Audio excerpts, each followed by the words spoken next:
We are different, you and I.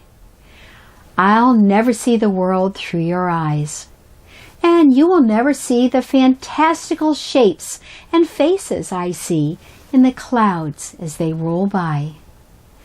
I'll never taste an acorn with the delight that shines in your eyes as you munch and crunch.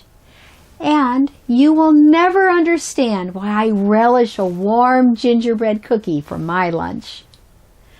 We are different, you and I. And that is exactly why we choose to walk this life together as our days drift by.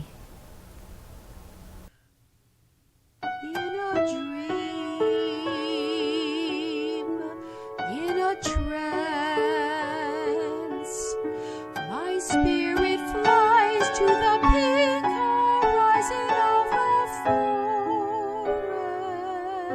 forest, where fairies say, come and play, and the animals say, there's a better way, an enchanted land of love.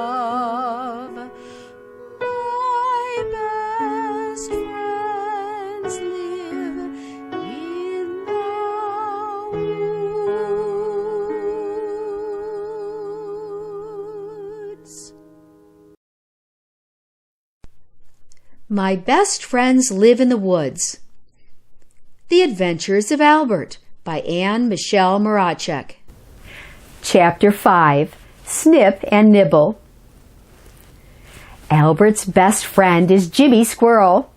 His mother actually named him James Thornton Oakenbroke. But if you've ever met him, you would know instantly that that is much too much name. I think his mother had hoped a grand and serious name would inspire him to grand and serious achievements later in life. Sometimes this is indeed the case, but Jimmy turned out to be anything but grand or serious, and that was exactly what Albert liked about him. You could always count on Jimmy for a good time. When the other squirrels were bearing acorns for the winter, Jimmy was off with Albert playing hit the stick. The game was quite simple, really. All you had to do to win was hit the acorn with a stick when the acorn was tossed towards you. Sounds easy, right? But it was amazingly difficult. Having a thicker stick helped, but even so. When they got tired of playing, they would sit and eat the rest of their acorn balls and talk of romping in the forest on their next adventure. One late afternoon, after playing, Albert said to Jimmy, I wish we had a rounder ball than these acorns. They don't throw very straight, and if you do hit them, the caps fly off and they go all wonky. Yeah, Jimmy said, flicking his tail and wobbling and stumbling around. Look at me, I'm a wonky acorn. He made a silly face and they both giggled. Hey, let's go exploring and see if we can find something round, Albert said, jumping up. Great. Jimmy scampered ahead, then turned to be sure Albert was following him. That's what Albert loved about Jimmy. He just dove in, nothing grand or serious about it. Off the two friends trotted into the woods. The fall leaves were brilliant yellows and reds and oranges. When they looked up, the beautiful blue sky made a perfect background for the mosaic of leaves. Here and there, a sunbeam found its way through the brilliant foliage and made a little spot of light on the forest floor. The hackberry tree was one of the largest in the woods. It had mighty limbs that were as big around as some tree trunks. It was a favorite with the birds. They would eat berries till they got drunk on the fermented fruit. Albert and Jimmy would laugh belly laughs, seeing the robins stumble and woozy in the tree. Even so, there were many berries the birds missed and had fallen onto the forest floor all around its base. Hey, these are round, Jimmy said, picking up a few of the fallen berries. Okay, let's try to play hit the stick with them, replied Albert. The berries were indeed round, but so tiny that you really couldn't see them when the tosser threw them toward you, making them impossible to hit, even with a very fat stick. Oh well, on to find something else, they agreed. As they walked, they came upon many other berries. The ones on the cedar were a lovely powdery blue, Jimmy's favorite color. Mother Skunk gave me a cedar tea when I had a virus, Albert remembered. Hey, my mom made a paste and smeared it on my wart, and it went away, Jimmy chimed in. And while they both agreed cedar was a very useful tree, they decided the berries were still too small for their game. They came across a hawthorn tree with jolly bright red berries, and while they were quite pretty and a nice snack, they were still too small to be used for a ball for hit the stick. After a bit, they grew tired and discouraged and laid on their backs to look up and admire the fall leaves. Wow, look at the tree over there, Albert pointed. It had every color, yellow, orange, and red, all on the same tree. Its leaves are shaped like stars. It was true. A short distance away to the left stood a tree with a rainbow of star-shaped leaves. Let's go check it out, Jimmy jumped up. Albert just loved that about Jimmy, but I already told you that. At the base of the star tree were dozens, no, maybe hundreds of round balls. They were woody things like pine cones, but perfectly round. They would have been perfect had it not been for the thorny stickers that prickled out in every direction. Jimmy picked one up and yelped, "Ouch!" The little thorns were all over. What a shame they have all these stickers, Albert sighed. This would have been perfect.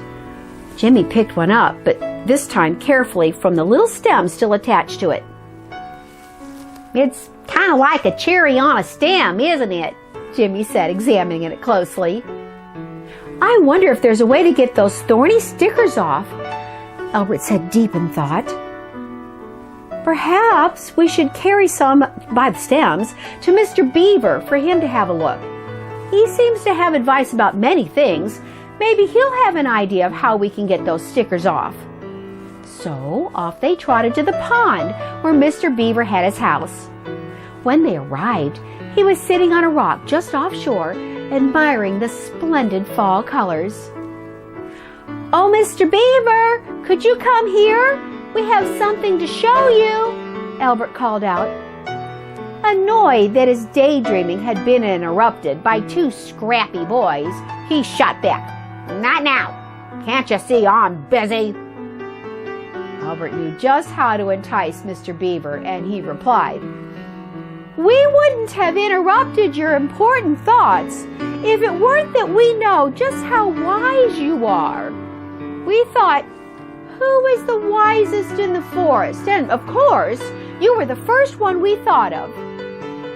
Albert winked at Jimmy and whispered, That'll get him. Sure enough, Mr. Beaver felt very puffed up and important. Well, when you put it that way. And he slid off his rock and glided through the still water toward them. I knew that would work, whispered Albert. Now, let me see what you have there, Mr. Beaver said as he sauntered up the sloping bank of the pond. The boys held up their prickly balls by the stems. Did this come from a star tree? Mr. Beaver asked. Why, yes. Do you know it? They were excited. We want to know how to get the prickly stickers off so we can use the ball for hit the stick. Try soaking it in water, said Mr. Beaver after some thought. I put all my logs in the water. Works every time. And off he waddled back into the pond and up on his rock to dry off in the sun.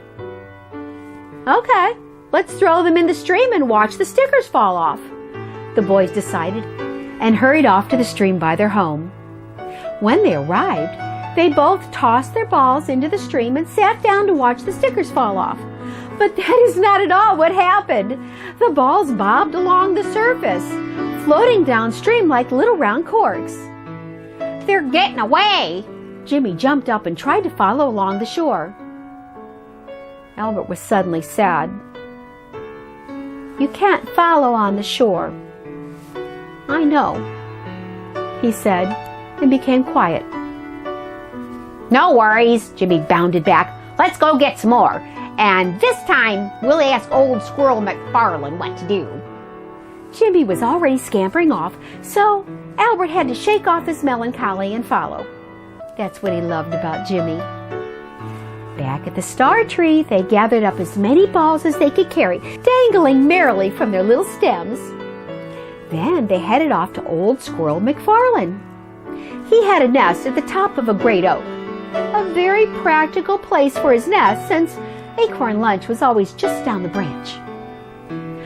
Oh, Mr. McFarlane, could you come down and look at these stickery balls? We need some advice, they shouted up. Out popped his squirrel head from the rim of his leaf nest. Without a word, he flicked his tail and climbed down the tree head first. Jimmy whispered, Mom makes me go down tail first. Can you tell us how to get the stickers off these balls? They asked.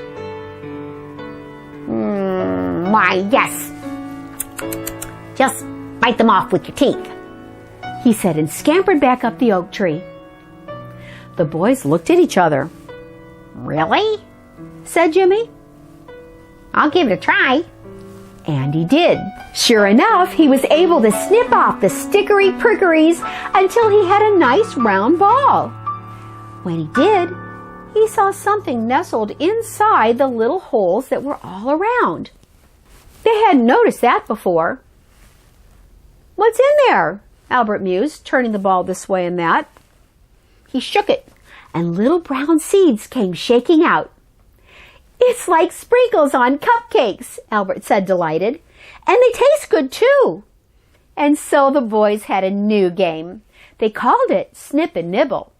And when they were done, they had a lovely ball for Hit the Stick. Chapter 5. Snip and Nibble. Discussion and Questions. Appreciation. Jimmy Squirrel has a simple enthusiasm for life and lives very much in the present. Albert is reflective and sometimes sad, remembering his past trauma. Yet, it is their differences that attracts Albert to Jimmy. Albert appreciates and likes him just the way he is. Question 1. Is it important to like and appreciate each person for their own unique qualities? Question 2. Were the boys wise to ask adults for helpful advice? Albert appeals to Mr. Beaver's ego to get his help. Question 3. Would it have been better for Mr. Beaver to help the boys out of kindness and generosity rather than to bolster his ego? Question 4. Did Albert and Jimmy give up when their first attempt failed? Question 5. Is it important to try again? I am the composer and performer for all the music in this video. Both audio recordings and the printed scores are available on mybestfriendsliveinthe.woods.com. I will provide the link below. The painted illustrations are also my creation. Prints are available on mybestfriendsliveinthe.woods.com. I wrote this novel because I wanted to teach a way of viewing this beautiful earth where all living things are loved and respected, where everyone is valued for their uniqueness, where awe and magic still exist, where our plant allies heal us and ancient trees have names, a community where each member is included and valued. This is a novel.